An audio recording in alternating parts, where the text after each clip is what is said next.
સુરતમાં વીઆર મોલની સામે Y junction પાસે ફોર્ચ્યુન કારના ડ્રાઈવરના હાથમાંથી 4.40 લાખ રોકડ આગળની સીટ પરથી પાછળ ડિક્કીમાં મૂકવા જતી વખતે બે બાઇક પર આવેલા 4 અજાણ્યાએ ખેંચીને ભાગી ગયા હતા. બનાવને પગલે ઉમરા પોલીસે ગુનો દાખલ કરી તપાસ હાથ ધરી છે, જેમાં છારા ગેંગના 3 આરોપીઓની ધરપકડ કરી છે.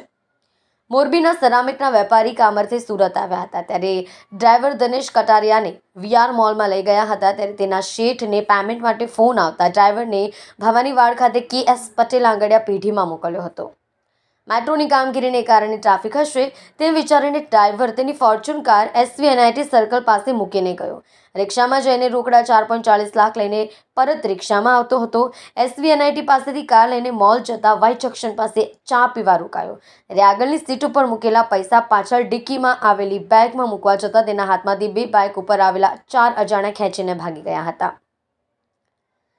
ડ્રાઈવરે શેઠને જાણ કરતા તે દોડી આવતા પોલીસને જાણ કરી હતી. ઉમરા પોલીસે 4.40 લાખની ચીલ ઝડપનો ગુનો નોંધી તપાસ હાથ ધરી છે. પોલીસે છારા ગેંગના શરીફ ખાન, ફરીદ ખાન, કનુભાઈ ઉર્ફે કનૈયો, રામાભાઈ સોલંકી અને પ્રફુલ ઉર્ફે પપ્પુ પૂનમભાઈ ગાંગરંગીને ઝડપી